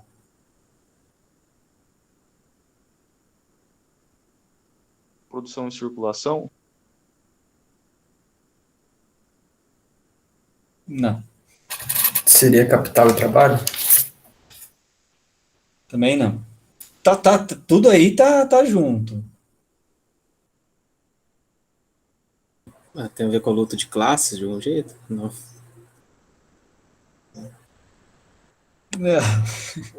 Não. Ó, Historicamente, talvez os modos de produção, né? muito bem, modos de produção. O Marx fala de um modo de produção capitalista. Tá certo? Todo modo de produção é composto de dois elementos. Duas características gerais, tá certo? Uma delas, relações sociais de produção, e a outra, forças produtivas. Tá certo? Estão lembrados de... Danilo estudou EG, não sei se foi comigo, então eu enfatizei isso bastante lá, quando a gente leu Perry Anderson. Para a gente entender todo o modo de produção, a gente precisa analisar as forças produtivas. O que são as forças produtivas? É como uma sociedade produz num determinado nível técnico. Como ela aglutina técnica, saberes, como que ela transforma a natureza, tá? Relações sociais de produção é como os homens se relacionam no processo produtivo, tá? Relações sociais de produção é como o que é produzido é apropriado entre as classes sociais, tá? No capitalismo, as relações sociais de produção são aquelas relações sociais de produção que se estabelecem entre os proprietários e os trabalhadores assalariados, tá certo? Aí a gente tem aí capital-trabalho, que a Kelly falou, aí a gente pode ter a luta de classes, que o Jean falou, que vai opor, né, esses dois segmentos. Então, o capitalismo, para a gente entender o que é capitalismo, a gente precisa de relações sociais de produção capitalistas, que é o quê? Que é a separação, que é a formação dessas duas classes sociais, proprietários e trabalhadores, que vendem a sua força de trabalho por um salário, tá certo? E as relações sociais de produção, tá? Que aí está ligada ao nível técnico, que no nível mais geral a gente está falando no capitalismo da grande indústria, tá? Uma produção baseada em grande quantidade, com elevada produtividade, com incorporação de progresso técnico, barateando os artigos e expandindo o consumo desses artigos, tá? Quando o João Manuel está preocupado em entender a formação do capitalismo no Brasil, o que ele está preocupado em entender? Como se formam relações sociais de produção capitalistas no Brasil, tá? Então, quando ele olha a transição do trabalho escravo para o trabalho assalariado, tá? Ele não está olhando isso da mesma forma que o Celso Furtado, porque para o Celso Furtado, trabalho livre ou trabalho escravo dá na mesma, porque a economia continua sendo uma economia exportadora dependente do setor externo.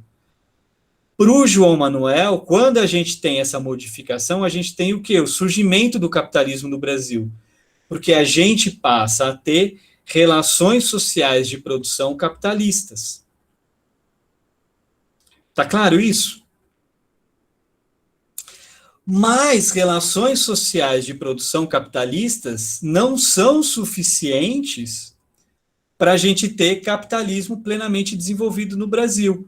Por quê? Porque a gente não tem forças produtivas capitalistas. Tá?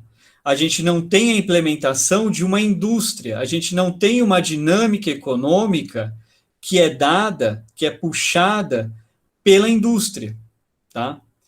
Por isso que o João Manuel vai fazer aquela distinção entre uma industrialização restringida, que é a industrialização até 30, até 33. Por que ela é restringida? Porque ela é uma industrialização que atinge somente o setor de bens de consumo leves, tá? Tecidos, processamento de alimentos, etc.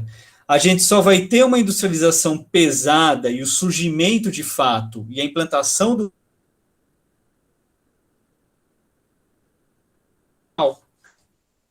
tá certo? Que aí ela vai acontecer a partir do governo Juscelino Kubitschek, do plano de metas, tá certo? Então, essa periodização para ele é importante porque ele está pensando a formação do capitalismo a partir. Por isso que ele fala de formação, porque o que a gente está tendo na passagem do 19 para o 20 é o quê? É o surgimento de relações sociais de produção capitalistas, o assalariamento. Mas a gente não tem, ao mesmo tempo, o surgimento de forças produtivas capitalistas, tá certo? Então, é nesse sentido, Adalberto, que ele faz essa distinção, tá? E diz que a gente não tem um capitalismo plenamente desenvolvido no Brasil. Entendi, professor. Tá? Então, isso aí é um ponto fundamental. Quando a gente pensa, portanto, o texto do João Manuel, tá, e os outros, a gente tem que ter em mente que a grande operação que ele faz é pensar uma definição de capitalismo, tá, e olhar na realidade quando que essa definição de capitalismo vai aparecer historicamente. Por isso que ele faz essa periodização, tá? E essa periodização é justamente para marcar as etapas de surgimento do capitalismo no Brasil. Então, a gente tem uma ruptura entre o antigo sistema colonial e a economia mercantil escravista cafeeira nacional, que é o Estado Nacional, algo fundamental para o capitalismo. Por isso que a gente tem depois uma economia mercantil escravista cafeeira. A crise e a superação dessa economia mercantil escravista cafeeira, que se dá na década de 70, 60, 70 e 80, marca o nascimento do capitalismo no Brasil. Tá? Por quê? Há relações sociais de produção capitalistas, mas não forças produtivas capitalistas. Tá certo? A gente tem o Estado independente e o trabalho assalariado, mas esse trabalho assalariado ele está restrito ao setor externo, tá? A economia cafeeira e alguns serviços urbanos, tá? Então, a grande contribuição aí do texto do João Manuel está justamente nessa operação que ele faz, tá? Nessa percepção de que capitalismo surge da cafeicultura e capitalismo surge da crise e superação da economia cafeeira que se dá em São Paulo, tá? Porque só São Paulo conseguiu reunir as condições para superar a crise que era imposta à cafeicultura pela escravidão. Ok? E é por isso que os outros autores vão pensar justamente desse grande capital cafeeiro, porque ele vai se desenvolver justamente a partir dessa superação. Ok? Tá Professor, claro? Diga, Arlindo. Quando você falou aí essa explanação, aí me veio à mente uma vez que eu tive a oportunidade de participar de uma roda de conversa com o Sérgio Lessa. Uhum. E ele falava Bom, sobre... hein? Oi? Sérgio Lessa ou Carlos Lessa? Sérgio Lessa. Ah, tá, não, confundi. E aí ele falando, ele ia publicar o livro e tudo mais, e ele falando que sobre essa questão, né, do capitalismo, que a única solução para o Brasil seria o proletariado assumir, né, o poder e toda aquela perspectiva marxista. Eu achei assim, eu falei para ele que a visão, não falei diretamente para ele, mas assim, o que eu penso com relação a essa perspectiva, que aí você falou essa explanação, aí me veio à cabeça isso, é que todas as vezes que vai se abordar essa questão de Marx, as pessoas não levam em consideração que aqui a gente sempre tem uma jabuticaba, né, que é uma coisa assim, intrinsecamente brasileira, que essa questão de, por exemplo, você analisar que o Brasil não é a Alemanha daquele período, né, assim, por mais que você tenha essa ligação com toda essa dimensão capitalista e com essas formas, mas aqui no Brasil tem coisas muito específicas, e foi isso que eu falei para ele também, que assim, na América Latina a gente sempre tem né, essa questão do atraso do desenvolvimento, de um capitalismo tardio e todas essas questões que acaba dando uma questão mais peculiar, né? A gente não tem uma massa trabalhadora de indústria até hoje, né? A gente não tem isso. A indústria hoje representa, no PIB brasileiro, por exemplo, 9%, entendeu? Então, assim, a gente não tem ainda essa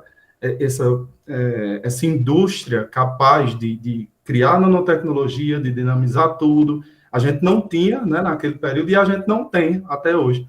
Então, muitas vezes, o trabalhador brasileiro ele briga por terra, né? A gente não fez nenhuma reforma agrária. Então, assim, são questões bem diferentes, e foi isso que eu questionei ele, né?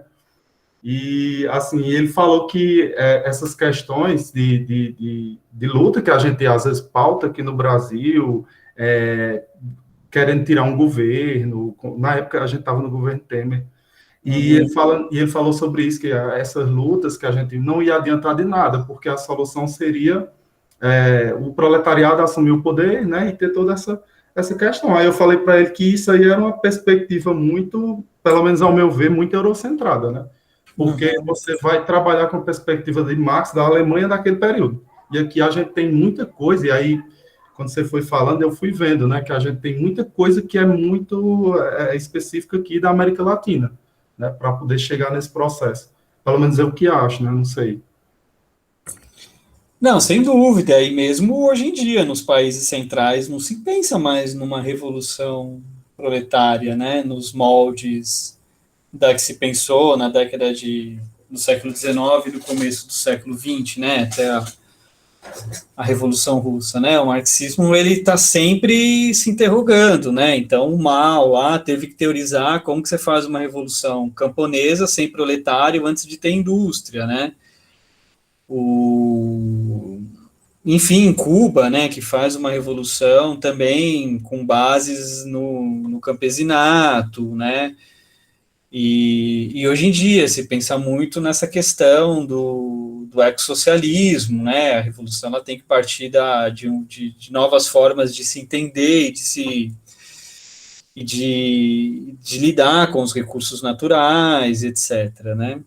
Na América Latina também, né? A gente tem aquele livro famoso lá, Os Sete Ensaios de Interpretação da Realidade Peruana, né, do Carlos Mariátegui. É um livro que você pensa como você vai fazer uma revolução proletária num país que 80% da população é indígena, né? Então, mas, por outro lado, o marxismo é isso, né? São formulações teóricas que têm que ser confrontadas diretamente com a realidade, né? E às vezes a realidade impõe mudanças, né? O próximo, se estudar o Brasil nos anos 50, né, os diagnósticos do Partido Comunista, dos grupos armados, eram muito diferentes sobre o que se deve fazer na situação atual, se era esperar uma revolução burguesa, se era fortalecer a industrialização, para o capitalismo explorar os trabalhadores ao ponto de criar essa consciência de classe para os trabalhadores tomarem o poder, enfim, né? Tudo isso é muito complexo. O que eu acho interessante do texto do João Manuel, que é um texto esquemático também, tá, gente? A gente só lê o da Maria Lúcia Lamounier, só lê o texto também da Verena Stolk, do Michael Hawke, você vê que tem muito mais nuances ali do que ele propõe nesse modelo geral, né? A própria assimilação, ferrovia, trabalho assalariado, São Paulo resolveu facilmente a questão do trabalho imigrante, não resolveu, levou 50 anos, né? Para a gente ver que é esquemático, mas o que eu acho que é importante é fazer essa contraposição e chamar e destacar, tá, a importância dessa modificação na mão de obra, tá, na forma de utilização da mão de obra. Acho que a gente pode fazer um intervalo agora, gente. A gente volta daqui a uns 15 minutos. Pode ser? 6 e... Tô difícil de fazer 6:30? 4:30? Pode ser? Tá, a gente mantém assim, o debate mais sobre os textos, tá? Eu não vou explorar cada texto, como eu já falei, nos mínimos detalhes, mas aí eu retomo os comentários de vocês, beleza? Então tá certo, gente. Até 6:30. 4:30.